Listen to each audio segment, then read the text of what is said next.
Vice Chair Arnie Pentebella. Honorable Percy, please proceed. Thank you. Thank you again, Mr. Chair, and thank you, GM, for your very candid response to the question. We were talking earlier about illegal games and its dent on the revenues raised by the PCSO. Pagdating naman po sa isugal, meron po ba tayong pag-aaral kung magkano ang nababawas dun sa dapat kinikita ng PCSO dahil po sa competition natin sa mga e-gambling, yung pong mga naka-register at recognized po ng PAGCOR?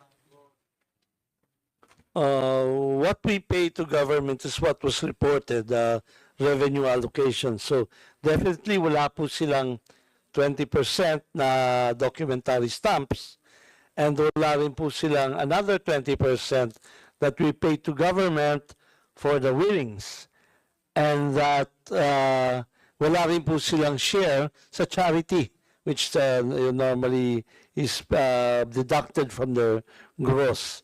Again, Mr. Chairman, it's very difficult to project, but it's really very attractive really for them because they don't have all of these liabilities or responsibilities, so to speak. Right now, we're doing it on a piecemeal po kung how to track them. I wish we could know kasi wala rin din po silang reporting, so nobody regulates them. So I'm sorry, but we cannot even project kung paano po nila ginagawa yan. We have no, all we know is that they are there and that they're using our games, and that other than that, wala na po kaming alam sa kanila. But we are employing the services of CICC, no, and the NBI. Once we have a clear target na meron na actionable na yung information na nakukuha namin. Thank you very much, Mr. Chair, and thank you to the good GM for the response. Inire-raise ko po itong puntong ito sapagkat lubha po nakakabahala na hindi lang basta ito usapin ng isugal at pagka-addict po ng ating mga kababayan para po nababawasan pa yung dapat pwede sanang itulong pa ng PCSO sa mga nangangailangan nating kababayan. And in line with that, speaking of the important role of PCSO as a revenue generator and provider of important critical social services, how does the PCSO ensure fair and equitable access to medical assistance across regions, particularly in remote areas, sir? Yung pong aming medical assistance, ayun po ay open po sa lahat. Amin po yung you can seek financial assistance, medical assistance through online. Nandun na rin po yung pong aming mga branch office. Ganun din po sa aming pong tanggapan sa Shaw Boulevard. Ano man pong araw, sila po ay magpunta at mayroon pong sasagot sa kanila at sila po ay bibigyan ng mga kaukulang tulong sa kanila pong hinihinging medical assistance. Thank you very much, Mr. Chair. Thank you very much to our chairperson, Judge Reyes, for providing that response. Bakit ko po ito tinatanong? Kasi alam naman po natin yung cost for a person to travel from their homes to our physical offices para po pumila. Kaya nga po, our mga kababayan, nagre-resort sila sa online do sa ating pong e-queuing. Sa online queuing system for medical assistance, nakatanggap po tayo ng reklamo mula sa mga miyembro natin sa Akbayan Party List na nahihirapan mag-avail ng inyong pong serbisyo. In fact, sinubukan po ng aming team na mag-register sa nasabing application portal pero nag-exceed na daw po ng daily limit. And we registered at 9:45 a.m. Ang napansin po namin at bati din po sa karanasan ng mga kaibigan natin at kasama na nakakaranas ito, para po nagiging loto ang pagkuha ng medical assistance sa PCSO. Bukod sa palagi nagka-crash ang site, dapat exactly 8 a.m. mag-log-in. Tapos, dahil 8 a.m. nag-start ang online queue, biglang kung ikaw ay malingat lamang, sasabihin na agad na na-reach na daw ang daily limit for applications. So the question is, gusto po nating malaman, ilan po ba talaga ang kayang ma-accommodate na inyong online medical assistance? At paano po natin maiiwasan na swertihan ng pagpila para makakuha ng assistance mula sa portal na ito? Mr. Chair, we would like to call on Dr. Pinky to share yung aming experiences on the charity assistance. Dr. Pinky, please proceed. Magandang hapon po, Mr. Chair. We'd like to acknowledge the question directed to us po with regard the number po ng natutulungan online. Sir, during the time po at 8 o'clock, sabay-sabay po ang mga napakaraming aplikante which from the information technology aspect, talaga pong na sa swamp ng applicants ang aming system. At mabilis din naman po itong napupuno during that time from 8 a.m. Forward. Ay puno na po kaagad kaya marami pong nagrereklamo dahil sa dami po ng aming aplikante, sir. Pero bagamat nga po ganon, kami po ay gumawa ng paraan para ang mga nahihirapan po doon sa online ay mas madali kung nagpapadala po sila doon sa aming isa pang parallel system, yung NCR map na pinapadala lamang po naman nila ay ang mga email nila sa email address po na aming dinesignate para po sa mga applications. Mr. Chair, and thank you very much to the response from PCSO. Ano po ang turnaround time for the other platform? Sir, iisa lang po, Mr. Chair, can I go ahead? Please proceed. Ang turnaround time po ng aming GL is once we receive the request or the application, the GL is received by the applicant within 24 hours, sir. Ayan po. So nakita po natin na ang talagang lumalapit sa PSO yung mga kagyat na nangangailangan nating mga kababayan. So, Mr. Chair, pardon, and with all due respect to the PCSO family, pero hindi niyo po nasagot yung tanong ko, ilan po ang capacity ng ating online portal every day? Mr. Chair, is it the number of people or are you asking about the amount? I'm asking about the number of people that can actually access the portal and have their request processed. Iba-iba po ang pangangailangan ng ating mga kababayan. So, but unfortunately, we have a fixed amount for the day para ma-stretch po natin yun. So, I think yun ang variable po dyan is the amount needed and the budget for the day. So we as much as possible we try to accommodate po yung pangangailangan nila, lalo po ngayon that we were requested last year to pay for the professional fee. Dati po hindi namin binabayaran po yun. So now we are pwede na pong i-apply yung guarantee letter to the professional fee. Kaya we can give you the budget po for the day, pero depende po yan sa pangangailangan ng lumapit eh. So yun po ang variable doon. Maraming salamat po. And thank you very much for that particular innovation in covering yung professional fees kasi isa po yan sa pinakamabigat na bahagi ng hospital bills na ating mga kababayan. So, gusto ko lang pong idiin muli yung usapin na accessibility. Inuulit ko po, nabanggit nyo na rin, lumalapit sa atin at nag-access sa ating portal yung mga pinaka-nangangailangan sa puntong iyon at sa panahong iyon. So, nakakalungkot pong isipin na may mga kababayan tayo na 2 beses, 3 beses, 3 consecutive days mag-access ng portal tapos hindi po makakatanggap ng tulong kasi nga po na-exceed na yung ating daily limits. So perhaps moving forward, the challenge of this representation to the PCSO is how can we expand our daily limit in terms of helping our kababayans in this very critical portal na talaga naman pong gamit na gamit dahil malaki po ang pakinabang mula po sa inyong ahensya. So with that, there is our call for the PCSO to increase its capacity in taking on these daily applications. Kita naman po natin, ang nag-login dito, yung mga talagang nangangailangan. Let me move on to another topic, Mr. Chair, if I still have time. Yes, please proceed. DML Percy. Yes. I'd like to ask questions about the Calamity Assistance Program of the PCSO. Alam po natin na bukod sa medical assistance na talagang napakahalaga, meron din po calamity assistance program ang PCSO para sa mga nasalanta ng kalamidad. Nais naming malaman kung paano nasisiguro ng PCSO na napupunta sa mga LGU na talagang nangangailangan ang tulong, ang CAP. And could you provide data on the total amount allocated and disbursed through the calamity assistance program over the past 3 years? Your Honor, calamity assistance is not our core function. These are reserved for DSWD and OCD, mga agency nito. we merely augment po. If we have on our corporate budget is very minimal po. Kung nahihinga na lang po kami ng palasyo or any agencies ng kagyat na response, kami po ay nagbibigay. This is very minimal sa aming allocation ng budget. However, we tap po our agents nationwide.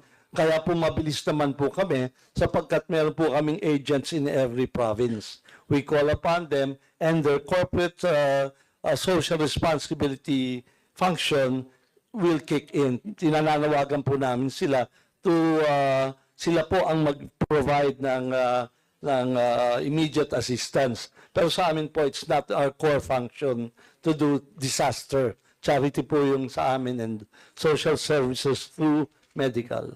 Ayun po. Mr. Chair, having heard the response of the good General Manager, again, I'd like to reiterate my requests for data on the total amount allocated and disbursed through the Calamity Assistance Program over the past 3 years, which could follow after this hearing. And for my last question po ay, given itong cap, paano po tayo nakakasiguro na hindi nadodoble ang serbisyo o binibigay na tulong ng DSWD at NDRRMC dun po sa ating mga LGUs? Paano pa natin na-ensure yung efficient use and allocation of resources given na yun nga po, may pagkakapareho? With regards to NDRMMC, we coordinate po with them. Sometimes they arrange for the airlifting and mobilization, yun po, we coordinate with them. Sa DSWD po, we call them from time to time kung saan po ang pwede kami maka-assist. Pero ang kanila po ang capability far exceeds yung aming pa. Miniskill po kami pagdating po sa disaster sa DSWD. Sa madali po sa Office of Civil Defense, they really guide us po. Ayun po. Maraming salamat po, maraming salamat, Mr. Chair. Just a very short manifestation before I yield the floor to the next member of the House of the People. Yun po, dalawang request po. Yung unang request, let us increase our daily available limits for our individual applications dun po sa ating portal para mas marami po tayong matulungan kasi they are at their most desperate pag nag-log on po sa inyo. And imagine how frustrating and painful it is kapag magtatatlo o 4 na balik ka habang ang pasyente mo ay nasa ospital at nangangailangan ka talaga. Number 1. At yung pong ating pangalawa po na pakiusap ay pagtulungan po natin itong laban natin dito sa Isugal sapagkat dito po sa Isugal para ang nangyayari ay nananakawan pa ng dapat ibigay na tulong ng PCSO sa ating mga kababayan na kukuha nilang lion's share of the market. Maraming salamat, Mr. Chair. Thank you very much, DML Percy. Before we move to the next colleague, dalawang follow-up lang in line with the questions of DML Percy. Number 1, magkano ho yung limit per day? Hindi nyo po nasabi. And number 2, dun po sa ating platform, naka-align na po ba ito dun sa eGov na nilaunch ng ating presidente with the ICT the other months para mas may access yung ating mga kababayan? So yun lang po.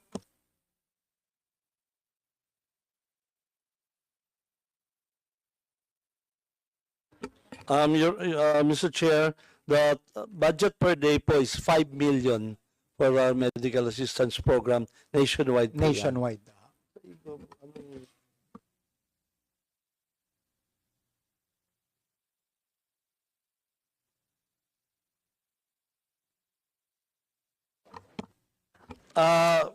Wala pa po kami sa app, but nasa PACE po kami, yung Presidential Action Center that was launched.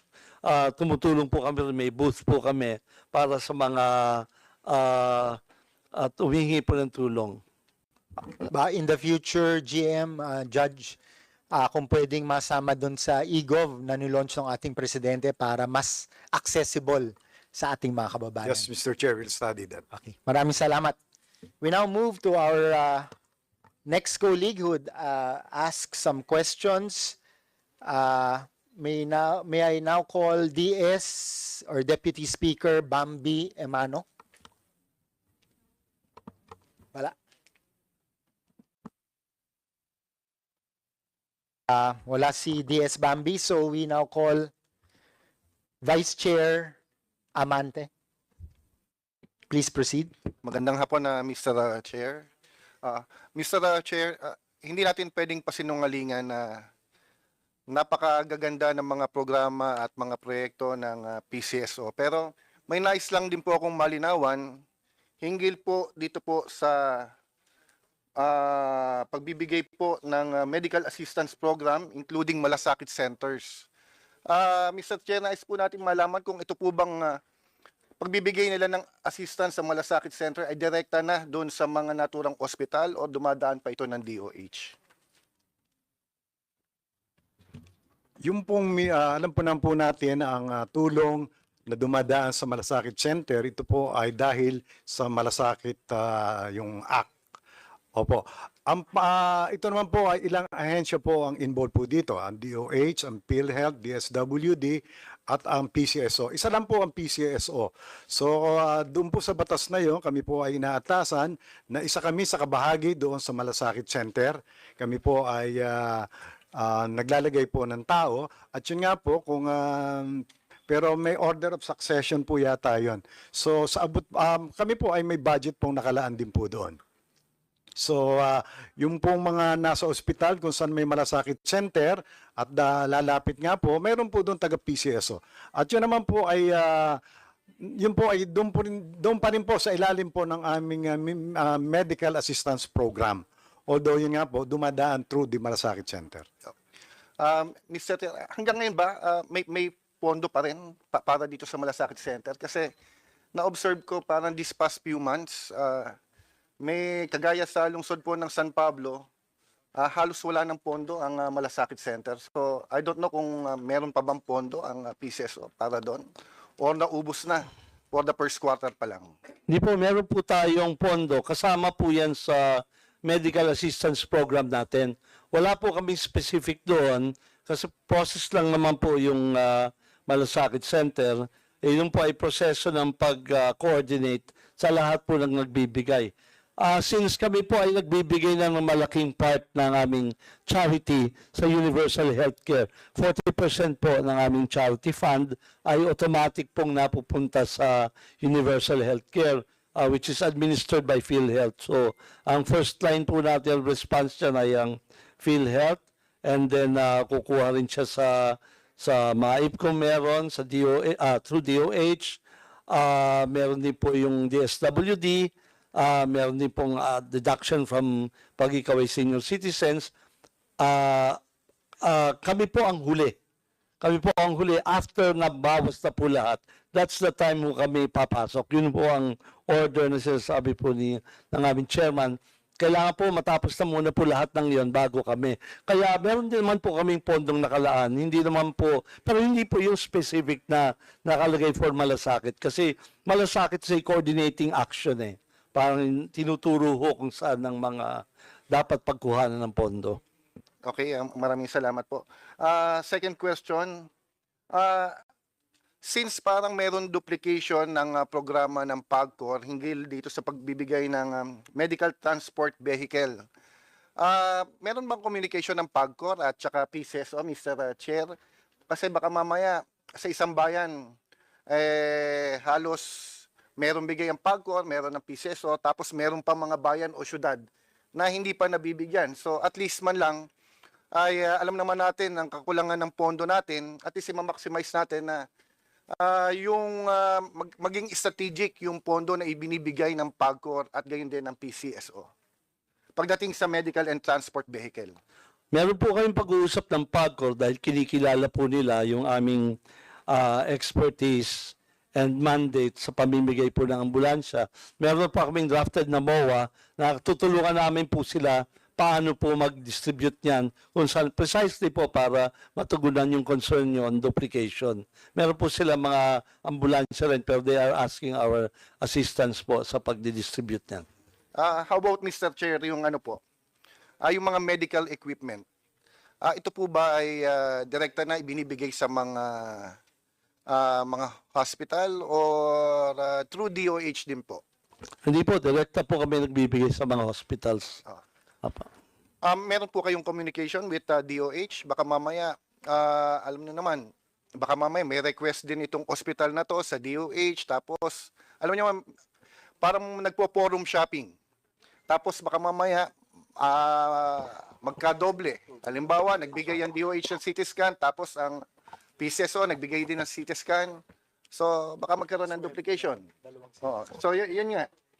Sa dami ng mga ospital na nangangailangan. Swerte naman Mr. nun, Chair. dalawang CT scan. Ano? Mr. Chair, I'd like to answer that question, sir. Yes, please We proceed. seek clearance from DOH po sa bawat request po for medical equipment. Ipinapadala po namin to sa DOH kung karapat dapat bigyan nung nire-request nila, yung requesting party po. Okay. Maraming salamat po. Pero anyway, Mr. Chair, nais ko po sa matalay na pagkakataon pong ito, napasalamatan po ang PCSO family dahil kitang-kita naman po, lalo tigit sa 3rd District of Laguna na halos lahat po ay nabigyan din po talaga ng ambulansya coming from PCSO and PAGCOR. Kaya again, maraming salamat po sa PCSO and of course, Mr. Chair, maraming salamat po. Thank you very much, Vice Chair Amante. We will proceed with our next colleague. Back to the minority. May we call on the Honorable Diokno? You have the floor, sir. Thank you, Mr. Chair. Follow-up ko lang po yung nabanggit po ninyo kanina, Judge, yung illegal sites numbering about 300 that use your exact logo and name.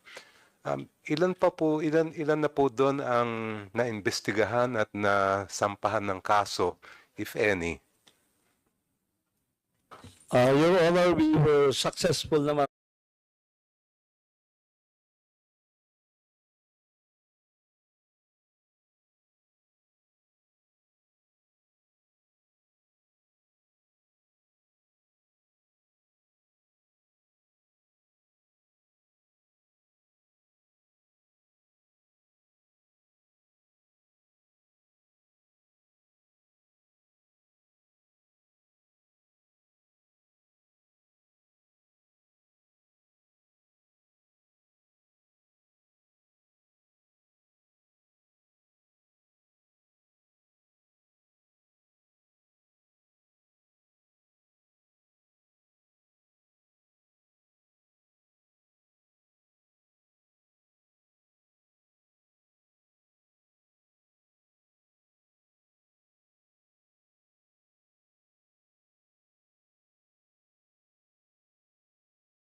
Po of taking down some of them, no?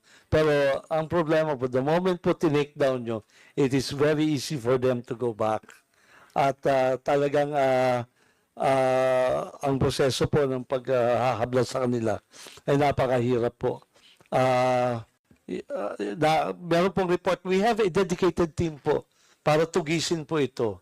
Ganyan po yung aming ginagawa. Pero while we can have gains po on taking them down, yun nga po, some of them we learned are based abroad, no? Nasa abroad po ang kanilang mga base. So we try as much to do a takedown in cooperation po with the CICC, the ICT rin po. But we also made, Your Honor, registered our logo sa Intellectual Property Office. Kasi para paggamitin nila, may solid proof na ho kami to request the service providers na meron ng violation, infringement ng trademark. Yan po yung measures namin and they're ongoing po and we would really like to see na mabawasan to even hardly a dent po. Mahirap po talaga. That's truly a big concern. Does the PCSO undertake any kind of information campaigns para alam naman ng mga kababayan natin na illegal po yung mga site na yan? Doon po sa mga draws namin which is televised, lagi po namin pinapaalalahanan yan.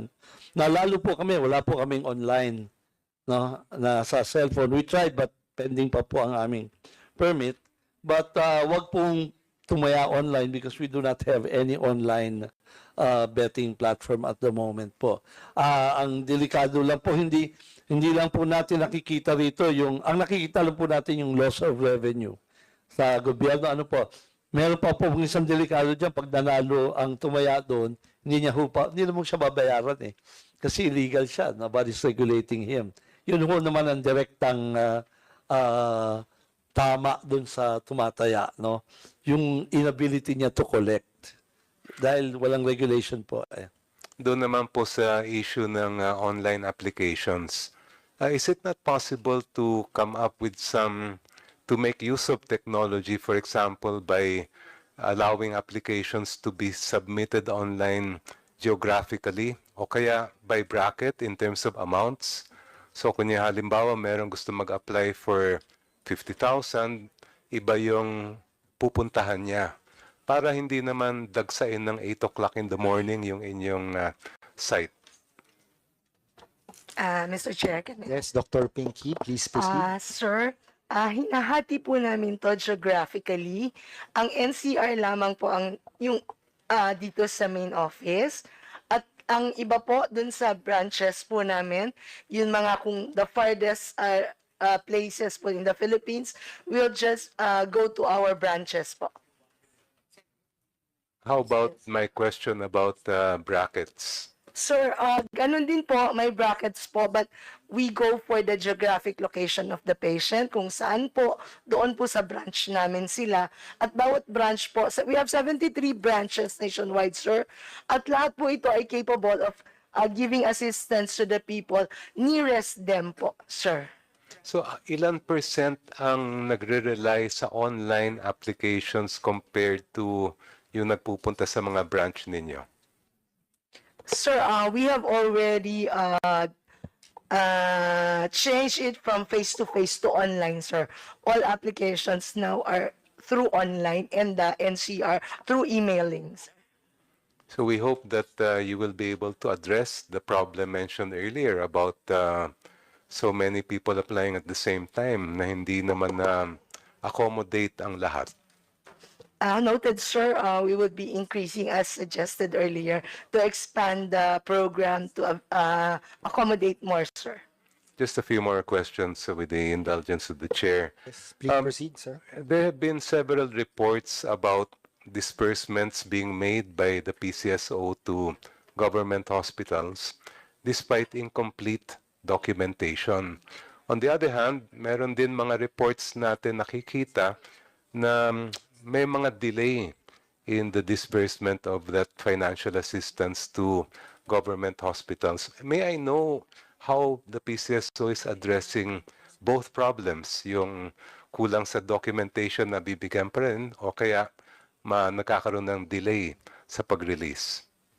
Your Honor, the preferred, with modesty aside po, the preferred guarantee letter is PCSO's guarantee letter po. You can ask around because we pay in under 30 days and we process kapag kompleto po ang dokumento in 24 hours po. And I think mapoprocess yun kasi yung guarantee letter po namin will not be released kung hindi ho kompleto ang dokumento. At pag yan po ay kompleto, it only takes 24 hours po. If there will be any delay lang ho, yung availability na lang ng signatory. But definitely, one day po, kaya namin yan. And tinatanggap po yan mostly, no? Ito po ay ino-audit po kami ng Governance Commission. That's part po of our scorecard. Kaya importante po sa amin to really hit that goal of payment within 30. Ang allowed po kami sa MOA namin with the hospitals ay 45 days. But we can do it po in 30 days, Your Honor. Yes, that your answer pertains to documents that are complete. How about the other issue that has come up in previous COA reports about may kulang documentation pero na bibigyan pa rin? Can I answer, sir?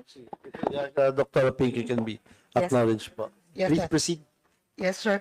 The COA just recently concluded in the month of June 2025 an audit for all the documentary requirements for the assistance, and we were 100% compliant, sir. Well, I'm glad to hear that. Thank you. Thank you, Mr. Chair. No more questions. Okay. Thank you very much, Honorable Jokno. So next, back to the minority, may we call on the Honorable Bolilla? I'm from the majority. Ay, sorry, sa majority, yeah, majority, Honorable Bolilla. Thank Sorry. you. You are Thank- recognized, you have the floor. Thank you. Magandang hapon, Mr. Chairman, esteemed colleagues, and distinguished guests. May mga ilan po akong katanungan. Unang-una po, ang PCSO po ba ay nag-ooperate solely on its income or mayroon po tayong ibang source of income na ginagamit sa operation ng PCSO? Ang PCSO nga po bilang ito ang kaisa-isang ahensya na binigyan ng magdato na magpatakbo ng loterya, kami po ay income generating. At yun din po aming kinikita ay siya na rin po naming ginagastos sa charity at ganoon na rin po, doon po kinukuha namin ang malaking bahagi na aming binabayad sa ating pumbuwis. Maraming salamat, Mr. Chairman.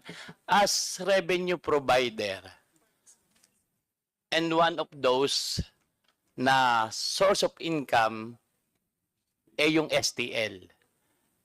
I suppose that the birth of STL, yun ang naging dahilan para ma-eliminate ang illegal numbers game. Tama po ba, Mr. Chairman? Tama po, way back 1987 I think. So kaya nga po sinimulan yung STL sa ilang bayan, talagang ang real purpose is to eradicate huweteng. As to percentage ng sources of income na na-generate ng PCSO amongst the games na ini-offer sa publiko ng PCSO, paano nyo irarank yung pinaka malaking source of income na na-generate para sa kaban ng bayan? Ang income po na na-generate namin from Lotto and from STL, halos pareho po, halos hindi po nagkakalayuan. Kung lumamang po ang Lotto, konti lang. Kung lumamang po ang STL, ay konti lang. So, does it follow na pagka STL yung tinatayaan ng ating mga mamamayan, ibig bang sabihin tumataya siya na legal at wala ng illegal na involved doon sa particular na small town lottery? Sana nga po, ganun po ang talagang nangyayari kung saan po yung lugar na mayroon nga pong STL. Pero alaman po natin na isa po yan sa aming pong problema dinatnan at sa kasalukuyan ay hinaharap pa rin. And that's actually my apprehension, Mr. Chairman, na ang yung purpose nung pagbuo ng STL ay kung talagang na-eliminate yung illegal numbers game. However, babalik na lang po ako sa ibang katanungan, magtatanong na lang po ako about sa ito po bang as leading charitable institution, may plan na kung saan tayo po yung nagbibigay ng mga medical assistance, may plano po ba kayo na magdagdag pa ng mga numbers game o ano para pandagdag na income kagaya na sinasabi nyo na number 1 ay Lotto and STL ang source of income ng PCSO? Mayroon po kaming inaasahan na ilo-launch na another variant sa ating Lotto, yung pong aming Lotto Bilyonaryo sa at 100 peso bet. The initial winning is 1 billion. Uy. So that's one, ano. And then I think also we are also in the process of entertaining yun naman po mga new games na hindi po sakop ng PAGCOR. It's a new game but also involving lottery. So meron po yung manual scratch. So meron pong mga nag-o-offer pa ng mga new games. Dangan nga lamang po, we need the approval of the Office of the President whenever there is a proposal for a new games. Salamat po, Mr. Chairman. Isa na lang po. Ito naman ay kahilingan ng inyong lingkod. Pwede po ba na madagdagan natin yung mga malasakit center sa mga bayan-bayan if possible, talagang lagyan natin ang bawat bayan, maliit man o malaki. Kasi ang nakikita ko sa amin, ay sa syudad lamang nakalagay yung malasakit center o office ng PCSO. Kasi yun isang alternatibo ng bawat mamamayan lumalapit, tumingi ng tulong on top of the assistance requested from the office of the LGU, from the office of the congressman. Pero naghahanap pa rin talaga ang tao, baka po pwede bilang kahilingan na makapagdagdag tayo ng mga offices o malasakit offices sa bawat lugar o munisipyo sa buong Pilipinas. We will consider that, Mr. Chair, but kagaya nga po ng sinabi ng aming GM, yung pong malasakit center, isa lang pong kaparaanan ng pagproseso ng paghingi po doon sa aming medical assistance program. Yun nga po, meron na kaming online at ito ay aming pa pong pagagandahin. Yun hong malalapit ho sa aming mga branch office. At yun naman nung tumataho doon sa malasakit center, tao din ho yun ng aming branch office. So, meron man hong malasakit center. Kasi kung wala ho silang malasakit center doon sa hospital, pwede ho silang pumunta sa amin ng mga branch office. Pwede rin ho online. At kung malapit naman ho sila sa aming tanggapan ho dito sa Shaw Boulevard, they can go personally. Maraming salamat, Mr. Chairman. Yun lang po at maraming salamat, Mr. Chairman. Thank you, Honorable Bolilia. Susunod po sa minority, may we call on the Honorable De Lima. Ma'am, you have the floor. Thank you, Mr. Chair. Magandang hapon po sa aking mga kasamahan sa committee and also our resource persons from PCSO. I'll be tackling 3 points, 3 issues, and per issue there would be several questions. We recall that in a Senate hearing in March of last year, then Committee Chair Rafi Tulfo claimed that an owner of a Lotto outlet in Binondo, Manila spent 90 million pesos in bets in the Super Lotto 649 and took home the jackpot prize of over 640 million in January 16, 2024. I suppose the PCSO is aware of this. And Senator Tulfo alleged that the winner was supplied with insider information regarding a scheduled increase of the prize money, since PCSO raised the prize money by 500 million just days before the draw. Well, I know that the PCSO was vehemently denied this, but an official of the AMLOC found it out of the ordinary for an individual to gamble so much in a game of chance, and that this instance falls under a traditional money laundering typology.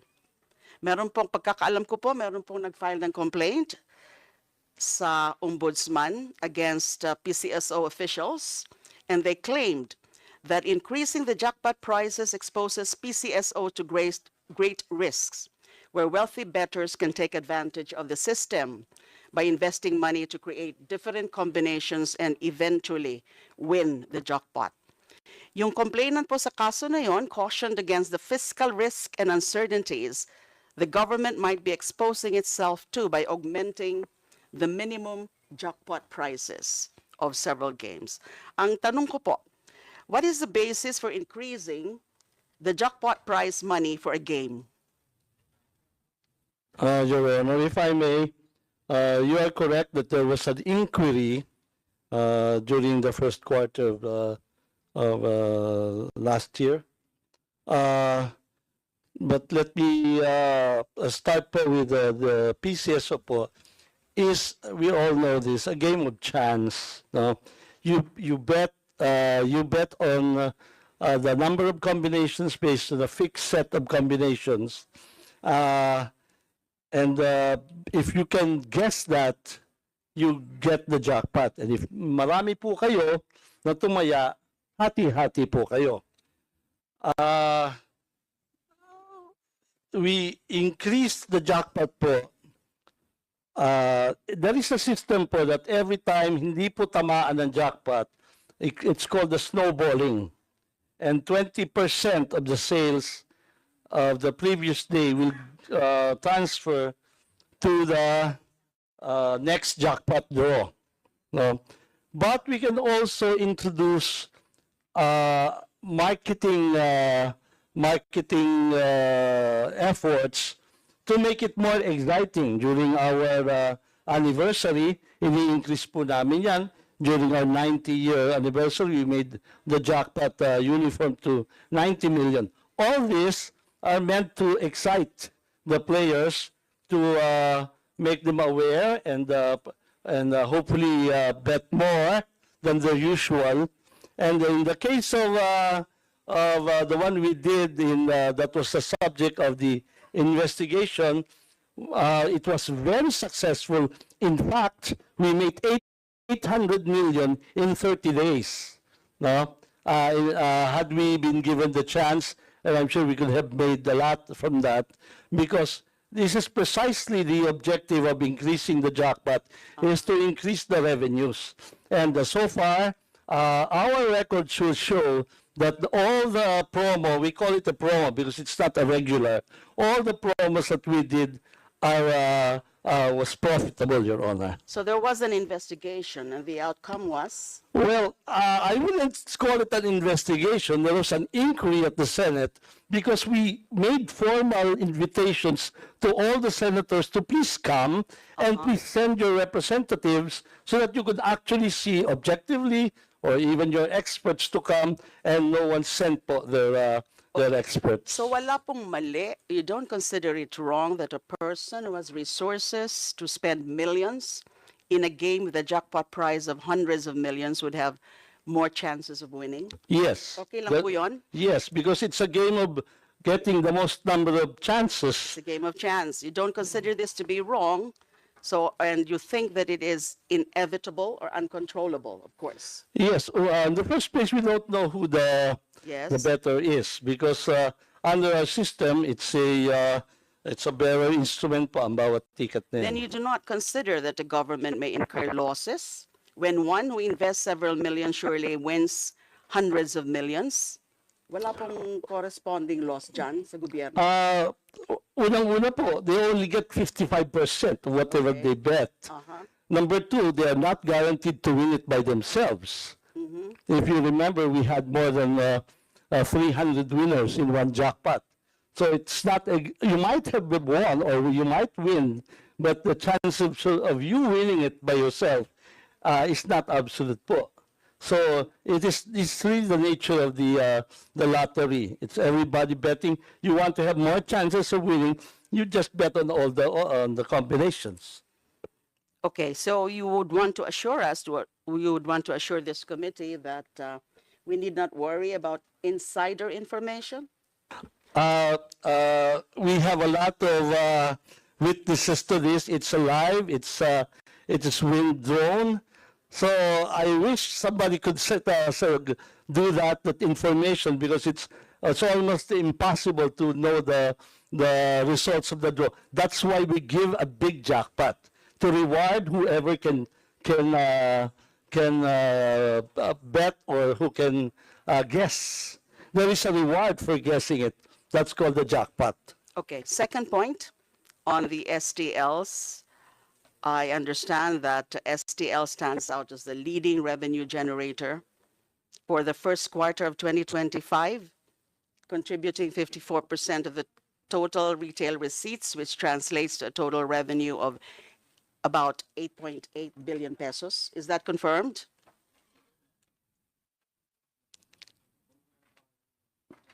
Yes, Your Honor. And how does PCSO independently verify the actual sales of STL operators, given reports that many outlets would tend to underdeclare the revenues? We have a formula for every STL in its station.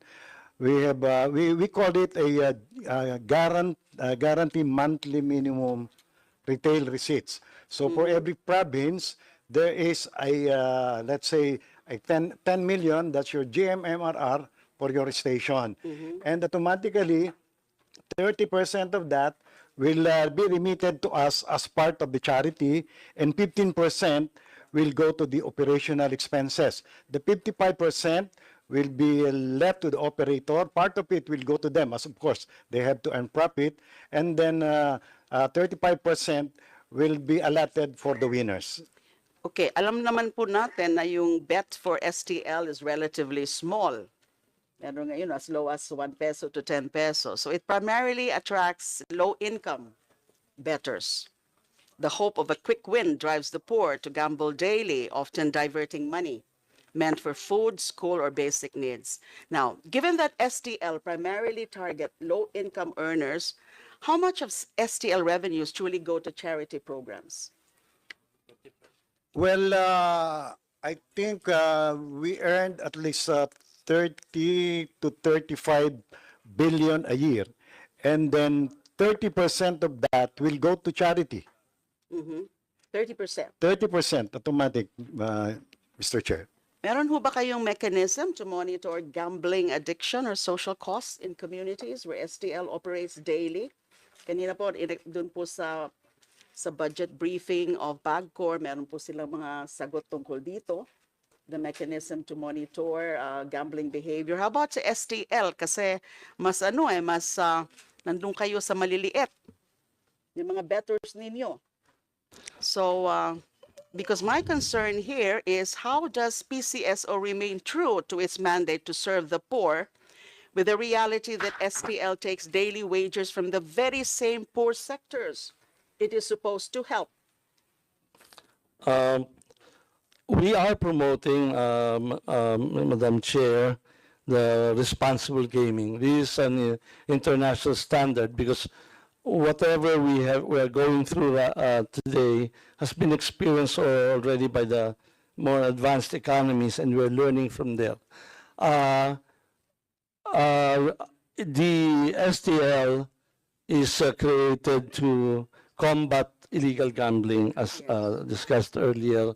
So we provide them an avenue where they can be regulated, and that they can also share in the growth of the country through their taxes and also through social services. Yes, it might be an observation that like what you said, we intend to help them, but this is already something that we have a mission to combat the illegal gambling, and because it's only when you regulate them can you do something about it. If they're out there, they're in the illegal status, we really cannot regulate them. We do not allow them to accept bets from minors. No, so this we are very strict. And that is being monitored. Yes, opo, Correct. by Okay. the police, and even yung mga competitors nila po are monitoring that. So last point po, I hope I still have time, but just one last point. Yes, please wind up. This is rather sensitive, but I need to ask this. I suppose the PCSO chair is around. PCSO chair Felix Reyes. Present, Madam Chair. Yes, sir. So, may nakita po kasi tayong statement dated July 10, 2025 of the BI, of the Bureau of Immigration spokesperson, Dana Sandoval, that the chair, PCSO chair, was urged to provide the BI a written, informed, and specific consent to allow the release of his foreign travel records. And I understand this is amidst the allegations of case fixing involving gaming tycoon Atong Ang. It may be recalled that in the missing Sabongero case, I think alam po natin ito, self-proclaimed whistleblower Julie Dondon Patidongan accused Chair Reyes here of rigging the cases to favor Ang and colluding with prosecutors and judges. My question, sir, is were you able to comply about the request on the request of the BI for written consent to allow the release of your foreign travel? Actually, Madam Chair, what happened is, pursuant to my statement, so they informed me about the process because on how to get my travel records. In fact, I secured my travel records from the BI. Only I was not able to bring it today. Only if I know that it's needed, I have to. So you have already. I have it already. I secured it upon their advice. The commissioner of the Bureau of Immigration wrote me and then advised me of the process on how to secure the travel records, because according to them, they cannot just, although in the statement I authorized them, so it's not enough. So what they did, they advised me on the proper way on how to do it, and which I did. So there were no questions on that? Ma'am? Wala pong mga questions doon sa I, records. no, ma'am, I think so. Okay. Thank you, Honorable suppose De Lima. Time's up. it's Maraming supposed to be- salamat po. It's supposed to be follow-up questions? Pwede po but- sa second round, ma'am. Okay, thank you. Salamat po. Okay, next, may we call on Vice Chair Kokoyap.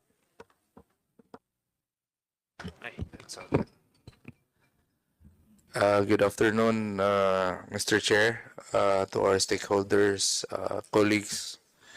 Mayong hapon, kanatong tanan. Given the data na binigay niyo sa amin ngayon, the trend here for the Lotto and the STL, 2023, 2024, and 2025, half of the year, it's declining. And STL is increasing yung revenue.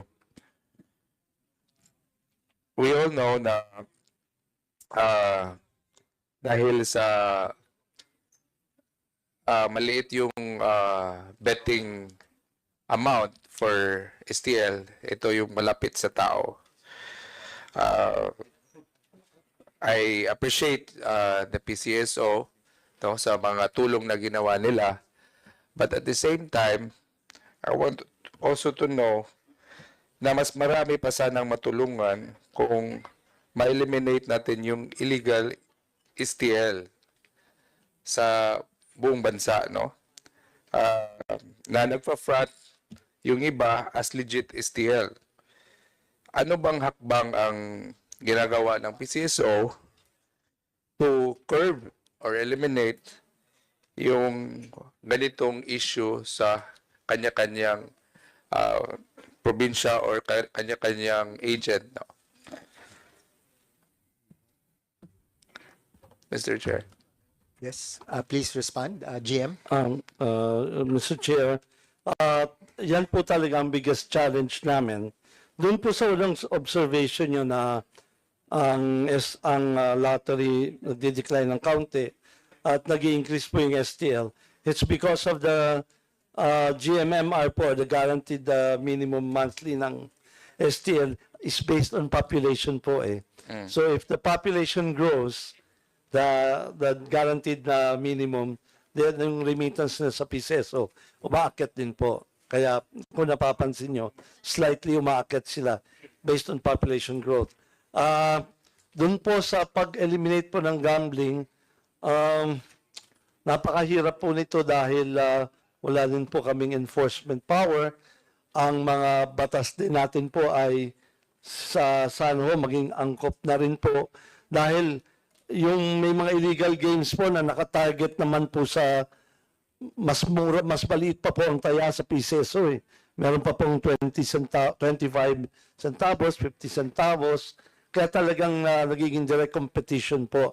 I hope that we could respond with stricter and stiffer anti-illegal gambling laws po.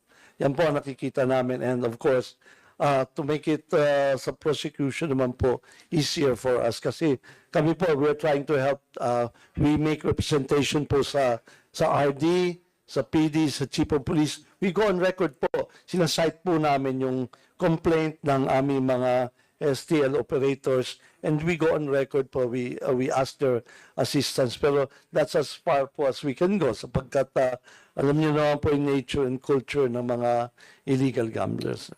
Mr. Chair, if I may add, if I may raise some complaints of our STL operators, one of the problem is because the Department of Justice issued a department circular wherein if the accused is an indigent, no matter how much is the bail supposedly recommended, it was reduced to 10,000. So, and there are judges that even entertain reduction from 10,000 maybe to 2,000 in cash. So that's the problem. Actually, we made coordination with already with the one of the USEC in the DOJ. He advised me make a letter on this to exempt the accused for illegal gambling. We told them that this is a syndicated crime. So this should be exempt from the circular, wherein the recommended bail of 60,000 is recommended to 10,000 only, and for other judges it was even reduced to 2,000. Thank you, Mr. Chair. Yung additional question ko sana, kaya nga nandito kami, no? We are here to help the agencies na dodoble yung revenue nyo, meaning dodoble din yung matutulungan natin, no? We want, kung pwede sana nga, every district magagawa tayo ng sariling PCO satellite office, no? And your goal are the same as our goal, no? Ma-eliminate yung illegal gambling. At the same time, we have also to assess, review yung legit na agent nyo na merong dalawang nagko-camouflage din ng illegal gambling. So, using as the front as yung legit na STL. So, yun, we have to make sure na ma-eliminate talaga yun para naman makita natin, no? Kasi nga, if everyone is doing illegal, so, kaya na hindi natin mapupush yung stricter rules dahil lahat ay gumagawa ng illegal betting, Mr. Chair. Bawal po sa amin na pag ikaw ay legal STL operator, it's a ground for termination po if you at the same time engage in illegal gambling. Mabigat po yung penalty natin doon. At yung mga legal po can be recognized by their IDs. May identification card po sila. Meron din po silang chaleco or shirt. And that their names are given to the PNP every month po. Meron pong updating ng mga pangalan ng mga agents po nila o yung mga collector nila every month. Does that mean na marirevoke or mape-penalize yung main STL? Hindi lang yung agent, yung anong tawag nun? Yung authority nila to operate. Authority to operate. So, saan pwede magsumbong kung merong mga gano'n na illegal activities? Para po kung malapit po sa kung saan po yung nearest office namin, pwede po. Any PNP po, kung talagang meron pong illegal, any PNP po pwede pong i-report doon. Kasi alam po ng PNP kung ano po ang requirements ng legal and illegal gaming. Alam po nila. Thank you, Mr. Chair. So, yung admin na lang, whatever your needs, no? Legislative needs niyo na pwede naming matulong sa inyo, let us know as a member and a vice chair of Committee on Appropriation. Gusto din namin na matulungan kayo. Kasi yung sa inyo, side, revenue side, no? Sa amin, paano igagastos yung pera ng bayan, maximize natin sa matulungan ng tao, then you are our partners. So we need you na kung pwede ma-double yung revenue para may matulong din tayo sa tao. So lahat ng pwede namin gawin, no? Pwedeng matulong namin, we will do it. Just let us know yung committee, pati yung mga members ng committee. I'm sure lahat tayo dito, isa lang din yung goal natin na matulungan yung mga tao natin sa kanya-kanyang district. So hopefully we could do that. And last question, Mr. Chair, ito na lang. Please proceed. Paano dinidistribute yung allocation given magkano every day ang pwedeng ibigay na financial assistance? 5 million po entire country. So how do you allocate yung distribution ng financial assistance? How do you allocate?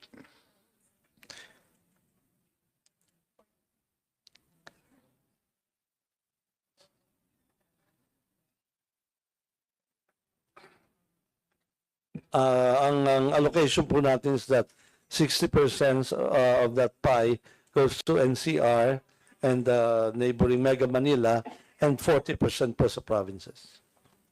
Okay. So, hindi lahat ng provinces question, mabibigay na. Last question.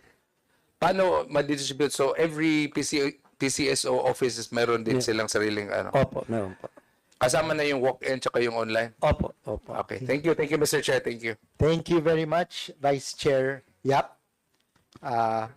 Balik po tayo sa minority ngayon. May we call on Representative Arlene Ayon. Ma'am, you are recognized. Thank you very much, Mr. Chairman. Good afternoon to each and everyone. Dalawa lang yung katanungan ko po. First is, paano pinalagaan ng PCSO ang integridad ng kanilang mga draw? Dahil may mga instance daw na ang PCSO Lotto draw, lumalabas na sa screen yung number, pero ang bola hindi pa. So, paano natin sagutin yan? Live po yung draw namin, Your Honor. Wala pa po kaming instance na nangyari yun. And we would appreciate kung meron po tayong video niyan. Marami po ang witnesses namin dyan, including COA, and a lot of people during the live draw. In fact, may ISO certification din po tayo sa draw. At every move po doon, even the movement of people, it is very restricted po doon.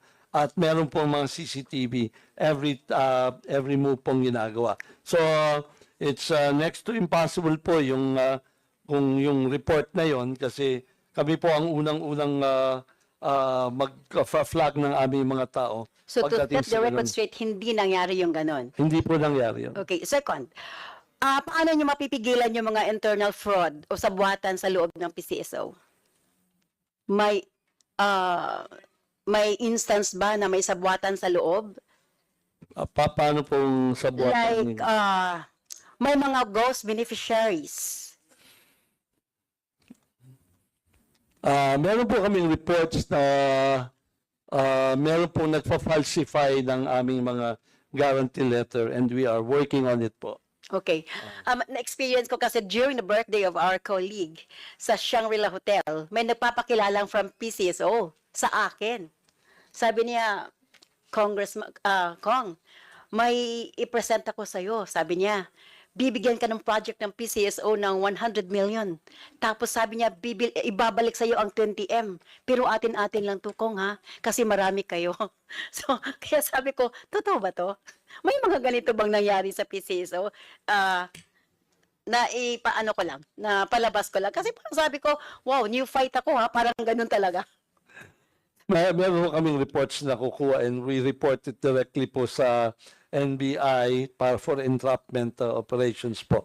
Marami po, pati nga po board resolution namin, bina-falsify po eh. Meron pong mga gullible na supplier na marami po. Ano pong action ang pwede nating gawin if ever may mga ganoong tao na nag-o-offer ng mga ganyan, bringing the name of a PCSO? Well, ini-intrap po namin yung iba and others are successful naman po and we charge them with falsification. Yeah. Oh. Okay. So thank you very much. Yun lang po, Mr. Chairman. Good afternoon. Maraming salamat, Honorable Ayon. Back to the majority, may we call on our DML, Howard Gintu. Mr. Chair, to the PCSO family, headed by Chairman Kua and General Manager